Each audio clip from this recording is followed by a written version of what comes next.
C'est donc la rentrée scolaire aujourd'hui.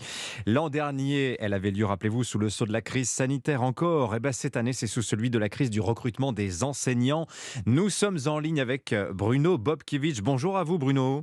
Bonjour. Vous êtes le secrétaire général du SNPD-EN-UNSA, le syndicat des personnels de direction. Vous êtes aussi le proviseur de la cité scolaire Hector Berlioz à Vincennes. On ne parle ces jours-ci à propos de l'école que de ces 3000 vacataires recrutés cet été en urgence et formés en seulement 4 jours la semaine dernière. 3000 sur 870 000 enseignants, rappelons-le. Vous allez vous-même accueillir dans votre établissement l'un ou l'une de ces enseignants de dernière minute? Oui, c'est une situation qu'on a l'habitude de traiter, hein.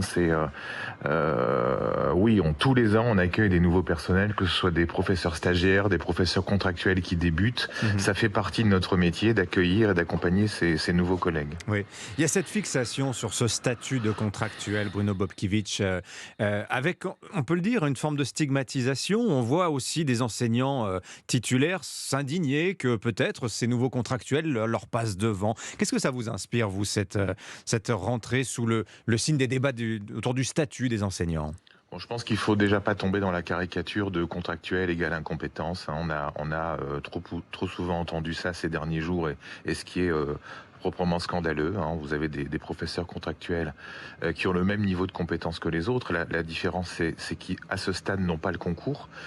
Certains vont l'avoir puisque effectivement ils vont le passer à la fin de l'année ou dans les années qui viennent. En tout cas, c'est une façon effectivement d'intégrer le corps aujourd'hui, d'intégrer la fonction.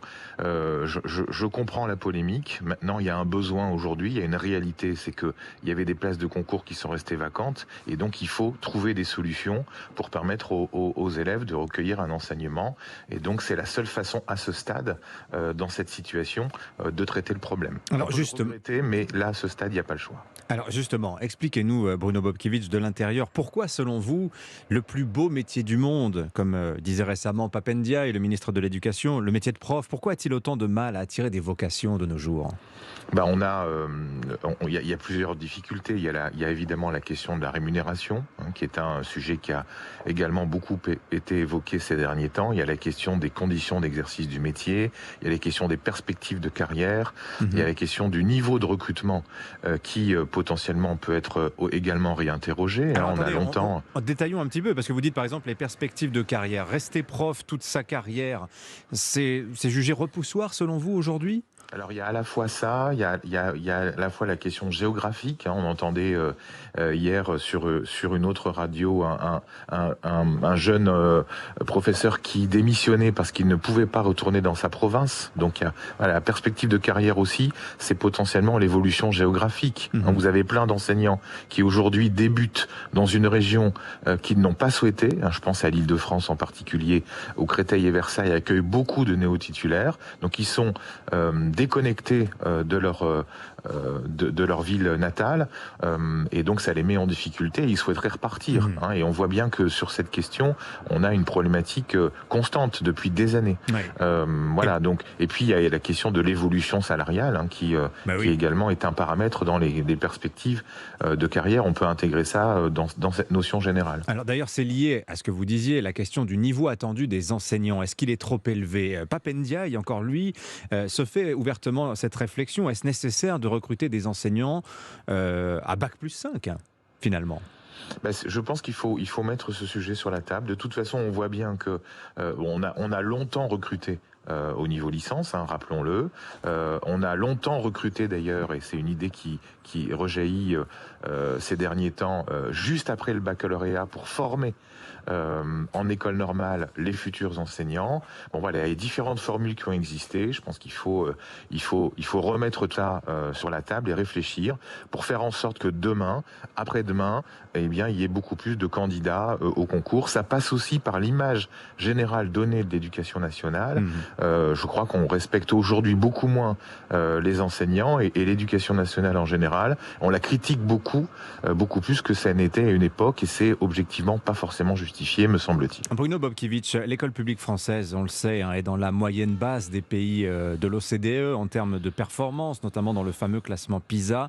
L'école française, l'école publique, est en outre parmi les plus inégalitaires de l'OCDE. Ce qui faisait dire à Pap Ndiaye, ministre de l'Éducation, il y a 2 jours, que l'école se débrouille mal avec les pauvres, elle est injuste avec eux. Que vous inspire cette phrase du ministre, Bruno Bobkiewicz? On partage complètement l'analyse, hein, c'est-à-dire que nous, on a l'une des valeurs portées par le SNPDE-UNSA, c'est la mixité sociale et scolaire. Donc il faut avancer absolument sur cette question. Il faut retravailler la question de la carte scolaire déjà. Oui. Hein, il y a des initiatives ces derniers temps qui ont été prises. Je pense évidemment à l'affectation à Paris. Je pense à la révision de l'affectation et l'expérimentation à Toulouse. Donc on voit bien que l'une des pistes pour faire évoluer cette donnée, c'est de travailler sur la mixité. Éviter de Donc il faut des critères rassembler... sociaux en plus des critères géographiques qui déterminent où vous allez aller au collège ou au lycée. Exactement, pour créer davantage de mixité, parce qu'on sait tous que ce qui fait avancer l'école et avancer les plus fragiles notamment, c'est surtout de ne pas les mettre entre eux. Oui, mais on va vous répondre. Et d'avancer sur la question de la mixité. Et on va vous répondre, oui, mais nivellement par le bas aussi, Bruno Bobkiewicz. Pas du tout. Ça, c'est les classes favorisées qui vont vous répondre ça. En réalité, la réussite des classes favorisées ne dépend pas des élèves les plus fragiles dans la classe. Ça, c'est faux de le penser. Voilà, c'est vraiment un sujet de fond, ça, pour l'école. Merci d'avoir été en ligne avec nous ce matin, Bruno Bobkiewicz. Je rappelle que vous êtes le secrétaire général du SNPDE-UNSA et je vous souhaite une excellente rentrée scolaire. Il est 7h20 sur Europe 1. Europe 1.